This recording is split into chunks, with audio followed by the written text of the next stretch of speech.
Welcome to another episode of the Live Better podcast, brought to you by Centric Federal Credit Union. I'm your host and Centric social media coordinator, Emma Baines, and today we're shifting our focus to a topic that resonates with many of us in today's fast-paced world: work-life balance. In an era where the lines between work and personal life can blur, finding equilibrium is more important than ever. Join us as we navigate the intricate dance of balancing professional pursuits with personal well-being. Our goal is to provide you with insights, stories, and practical strategies to help you not only survive, but thrive in the quest for a harmonious work-life balance. Whether you're a regular listener or tuning in for the first time, get ready to explore the challenges, triumphs, and expert advice surrounding work-life balance. Let's dive into this essential conversation and discover how you can enhance your overall well-being. So I want to welcome all of our listeners to another episode of the Live Better podcast, and today we are joined by Lawrencia Jenkins, who is a clinician at Finding Solace Counseling, to talk about the different ways to navigate work-life balance. So before we get started, do you mind just sharing a little bit about yourself and what you do at Finding Solace? Yeah, so I work with, I'm a counselor, but I work with individuals, couples, children, pretty much the entire family. On a variety of issues, whether it's anxiety, depression, family issues. I'm pretty much, whatever you come in, I'm like, hey, let's tackle it. Let's hear your story. Let's figure it out. So I work with everyone. That's awesome. That's so needed too. Yes, especially with the holidays and everybody's fluctuating. Yeah, it can be a really hard time for some people. So let's just jump right into work-life balance. So can you share what your definition of work-life balance is, and why do you think that it's so important in the professional landscape? Yeah, so I think for me, the first thing that comes to mind, right, is defining balance is different for everyone. When I hear balance, it's let's try to find a middle point, but for some people, that's not possible, right? It's 80-20, 60-40 something.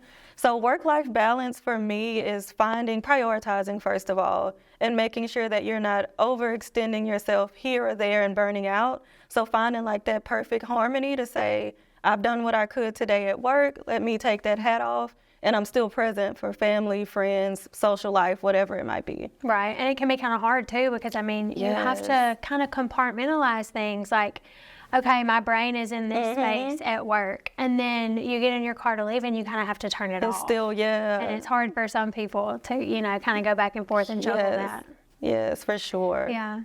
So how has the concept of work-life balance evolved over the years, and what trends are you kind of seeing in the modern day workplace? I think for sure I'm hearing more about it. I know for me growing up, I wouldn't say that I was introduced to the ideal of work-life balance. It was once you get in there, hit the ground running, right, and there's no room for rest. You just have to go.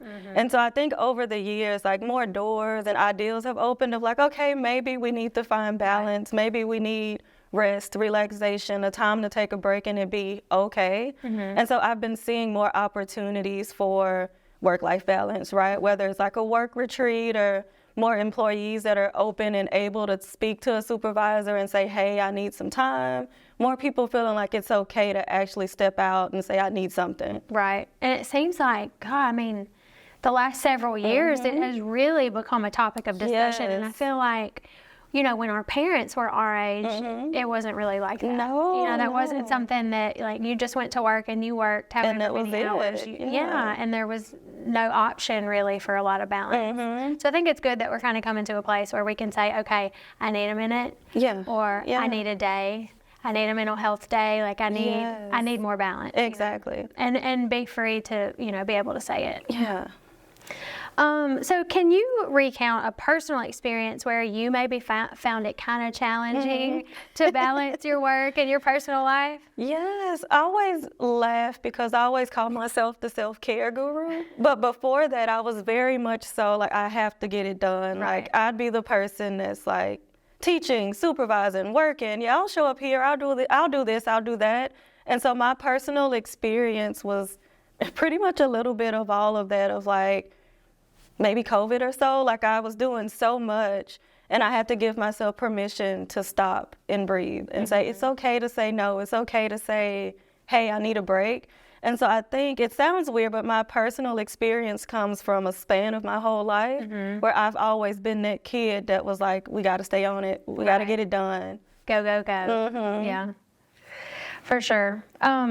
So a lot of people, I feel like, really struggle with being able to set boundaries at work. I mean, is that something that you've kind of seen in the adult world of work? Oh, for sure, because I think it goes back to asking permission. Right. You know, what do I say? How do I say it without stepping on any toes? Mm-hmm. And so I think with setting boundaries, it's really all about filling out your workplace, right? Like, do I have a relationship with my supervisor where I can say, hey, like, I need a mental health day, or hey, I know you said you need 10 of these, but today I can only do 7. Right. I think it's really just knowing what you can do and feeling comfortable with how to execute it. Exactly. And I think another aspect of it too is like, when you need that time or you need a little more balance, like how will people look at me when I ask for that? Like, are they going to look at me like I'm weak or like I'm lazy? Or, you know, like different perceptions can be a real thing and a real problem for people who want to ask and just don't have like the courage to do that. Yes.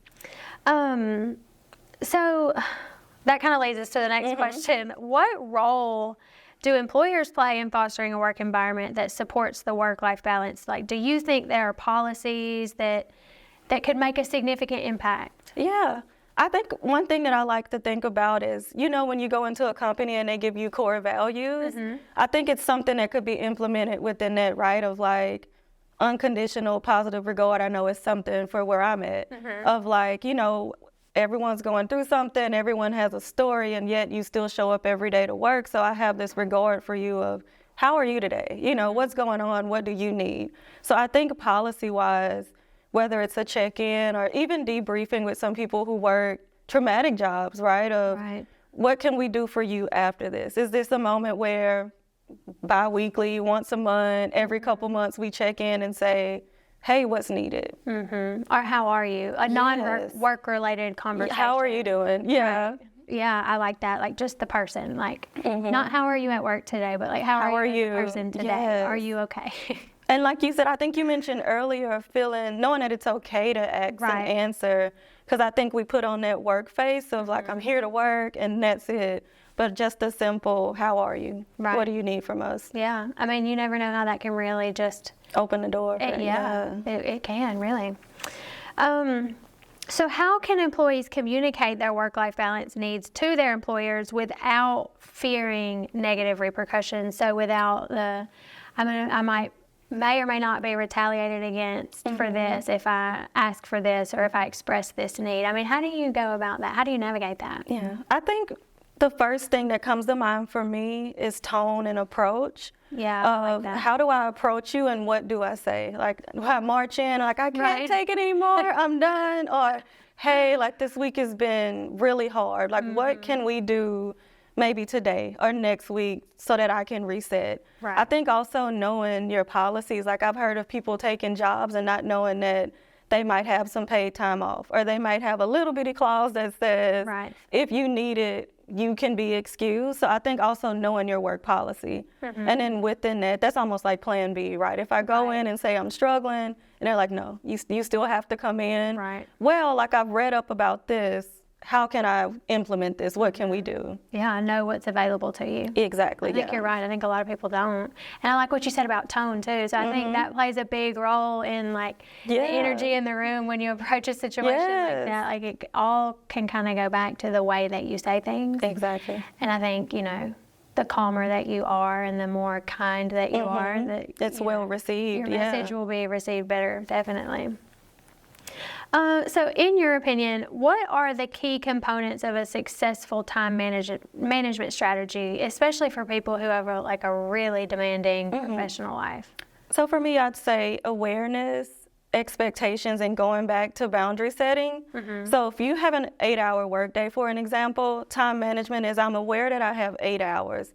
What can I expect from myself in that workplace for those 8 hours? And then just expectations of, do I need to set a boundary of, in order to get this completed, maybe I can't step out and talk to coworkers as often, or maybe I need to do X, Y, and Z. So I think just awareness of what you have available to you. And then even after work, if you're thinking of work-life balance, after these 8 hours, I set a boundary, right, of I'm done, I take my hat off, the expectation is maybe I have 4 hours to hang with friends, to visit family members, to just stay home and be with family. So I think it's knowing what you have and executing it properly. Right. Yeah, and just kind of staying on top of things too, because I know this doesn't necessarily work for every job type. Yeah. But for a lot of people, this is what I've kind of started to do. Like at the very beginning of the week, I'll make a list of like, this has to be done this week. Like it cannot wait. And so, you know, kind of manage those tasks throughout the week and know, okay, well, I haven't gotten this done yet. So like this has to wait because this has to come first, you know, and leave little gaps because for the things that'll always come up that you don't expect or that you don't know about. No, that's a good point. I'm a planner as well. And so I'm like the queen of planning with like dry erase boards and planners and lists, everything. And like some people are like, wait, so you really planned a nap? Yes, I did. You got to make time for it. Yes, like I plugged it in the middle of the day of like Netflix, eat a snack. So things like that where you just have to strategically plan out, this is what I can do. And if I have to move it around, here's where it can go. Exactly. Yeah, I like that a lot. So you kind of mentioned self-care earlier. So we hear a lot about self-care lately. What self-care practices do you recommend for people who are kind of looking to enhance their well-being? Yeah, I say anything that brings those serotonin levels up, like the feel goods. So whether it's yoga, whether it's, hey, I just want to sit outside and read a book, grab a coffee, like anything that makes you feel good. And I think it goes back into self-care where I've learned over the years that self-care is deeper than like, hey, just go take a spa day. Right. Just go take a vacation, because once I come back, I'm right back in the same like era of it all where I'm just trying to swim through it. And so I think really examining self-care of what do I need? Is self-care really just unplugging?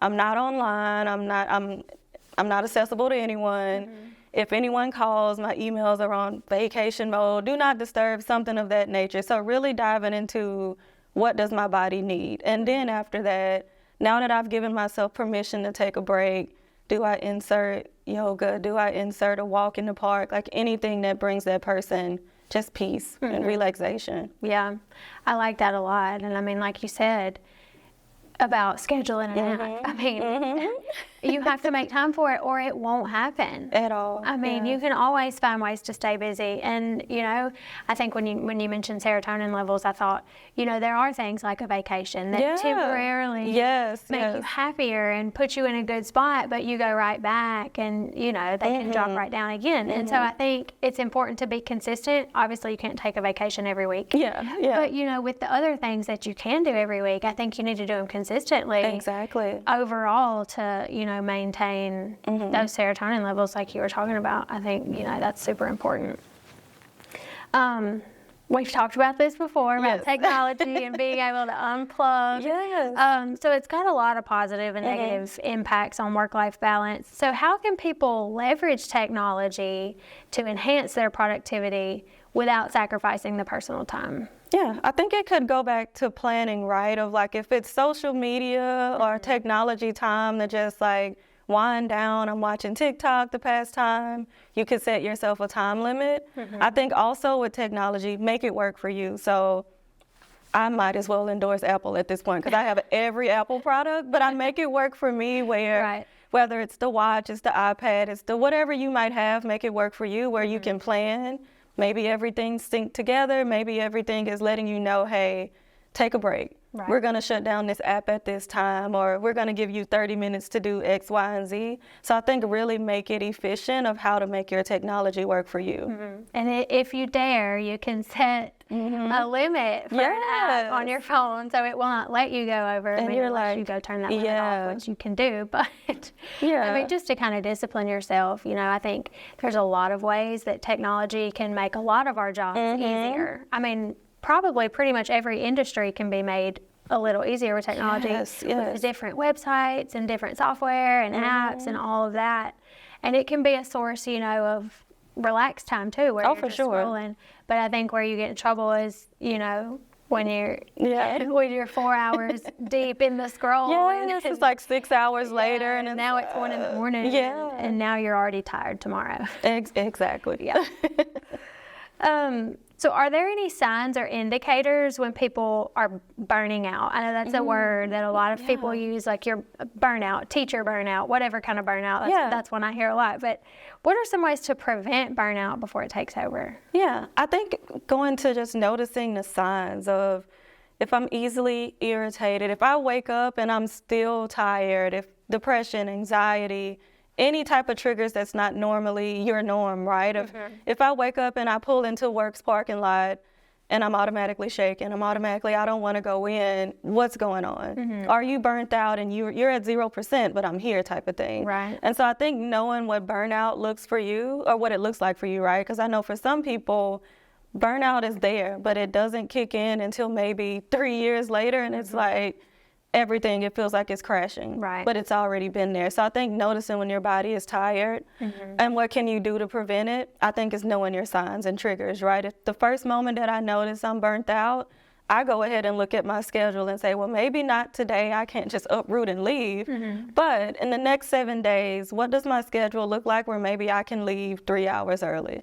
Or where can I take a break or plug in things to actually give myself a chance to just breathe and reset? Right, yeah. And I think it's different for everybody. I mean, you really have to be self-aware to know. I mean, because you can get so busy with work where, 8, 9, 10 weeks go by and you don't even realize you're kind of running on zero. I think it's really important to pay close attention to yourself. And like you said, if you have something going on that's not normal for you, then that needs to be addressed. And I think that too brings up another point, like having people in your life who care for you and who look out for you, because they might notice things before you do. Exactly. And be able to point out, like, you don't usually have this much anxiety about this. Yeah, like, you're not yourself. And then you might, well, you're right. I didn't even think of that, I mean, that's happened with me and my husband several times as I say that, because it's important to, have people in your life that can see it too. Oh, for sure. I'm the same. If I'm short with everyone, I'm like snappy. They're like, well, did you have coffee? If so, what's going on? Because it's either I didn't have my coffee this morning or I'm burnt out. Yeah, or my husband might be like, what's wrong with you today? And I'm like, I don't know. Hang on. Let me think about it. Something's off. I don't know what's going on. Just give me a minute. Yeah. So how can employees advocate for their mental health in the workplace? We've kind of touched on that a little bit, about, the tone and the way that you approach things. But what are maybe some other ways that they can advocate for that? Yeah, I think going back to tone and approach, but really having a voice to feel comfortable to speak up. And you never know. Like, it could be, I'm not comfortable sharing my mental health, but I'm comfortable saying, hey, I'm having anxiety, feelings of depression. Where can we implement some workplace things? I know some places have workshops now or retreats, whether it could be 2 hours at the beginning of the day. We'll have someone come in and talk about anxiety, managing work-life balance, managing depression. So I think not being afraid to utilize your voice, because I always tell people, they won't know unless you say something. That's right. And then you can execute accordingly of like, well, I spoke on it. Now let's see how it falls into play as far as just company-wise. Right. And here's the thing. Say you work for a company that's not super supportive in that area and you speak up. 10 other people might do it once they see, and then, You create that foundation where it's like, we have to do something. Yeah, and then, executives are able to see, okay, well, this is everybody, it's time to address this, and nobody would have said anything had the one person. Exactly, yeah. So what are your thoughts on remote work in achieving work-life balance? I mean, do you think that has benefits to have a more flexible work arrangement for, the professions that are able to do that? Yeah, I think it's, for me, a little 50-50. Only, I've experienced both, right? With COVID, I think we all kind of went into a slight remote work. And so the benefits it's accessible, right? Like, some people have made the joke of, I can throw on like my casserole in the back and like run back to the computer. It's accessible where you can still be at home. You can get dinner done. Some people are working on household things in between. But I think the other side of it is, when does it feel complacent of I wake up and I'm already at work. When I get off, I'm home, but it's still my work setting. Right. So I think some people struggle with separating, now that my home has become work, where do I find work-life balance? Right. Where do I find a wind down time? Because everywhere at home reminds me of work. Exactly. That was my thought exactly. I think it's different for everybody, and I feel like some people could definitely view it that way, like, well, this is my work, and I live here, so I kind of live at work. And, that can be, disheartening and make remote work, not so beneficial. But then I think on the other side of that, there are also people who are really productive when they get to be home and in their pajamas and, comfortable on the couch if you can work at home, which unfortunately everyone cannot. But I definitely think there's both. I just think it depends on the person. I think some people thrive in an office setting, and then, I think some people maybe no, but maybe don't. But like you said, it doesn't work for everyone. Right. Like it's 50-50. It goes back to knowing yourself. Exactly. Knowing yourself and knowing how to make it work for you, because you could say, hey, like the living room is my office, or I have an office at home, and I shut that off once I'm off work. I make home. Exactly. Yeah. Are there any common misconceptions about work-life balance that you would like to clarify or debunk for our listeners? Yes, I think going back to the beginning of our conversation when we kind of talked about our parents and what that looked like, for me, I always like to start with just denormalizing the inability to take a break. Because you mentioned if I take a break, if I speak on it, will they think I'm weak? Will they think I'm not capable, I'm insufficient, I'm inadequate to do what I need to do?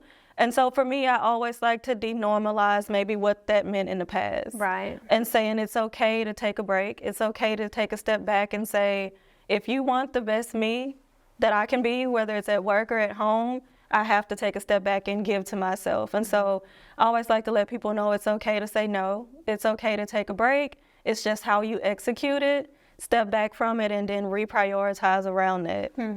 Yeah, it goes back to boundaries. Like it's so important. And the more that, you cross your own boundaries, the more down it can put you. Exactly. You can just look up one day and not realize that you've really been miserable for the last year. And how did you get there? Yeah, I think that's really important.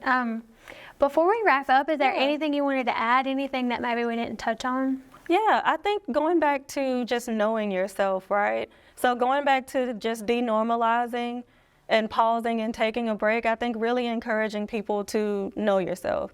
And it could take a journey of experiencing and mapping out, who am I? What can I tolerate? What do I want? What is work-life balance for me? What does that look like? How do I feel? How do I navigate through things? And what are my, not weaknesses, but what could I do more? Could I speak up more? Could I find a voice, a tone to approach my needs and wants? So I think really being more intentional with how you take care of you, and what that looks like. And it's definitely just going to be different for everybody. And it might take you a while to figure out what works best for you, but you got to figure it out. In my opinion, just because, if you want to be as happy as you possibly can, I think that's really important. Oh, for sure. Well, thank you so much for coming on the podcast You're welcome. today. That wraps up another insightful episode of the Live Better podcast. We trust that today's exploration of work-life balance has provided you with valuable insights and practical tips to navigate the delicate balance between professional and personal spheres. Remember, your well-being is a priority, and Centric is here to support you on your journey. If you found this episode helpful, we encourage you to express your support. Hit the subscribe button, share this episode with those who might benefit, and take a moment to share your thoughts with a review. Your feedback guides us in creating content that directly addresses your financial well-being. Let's keep the conversation going on social media. Connect with us on Facebook at Centric FCU and on other platforms at MyCentric. Stay informed about the latest insights and resources tailored to help you achieve a harmonious work-life balance. As we wrap up today's episode, always remember, Centric is your dedicated companion on your financial journey. Thank you for being a part of the Live Better podcast community. Until next time, take care and prioritize your well-being.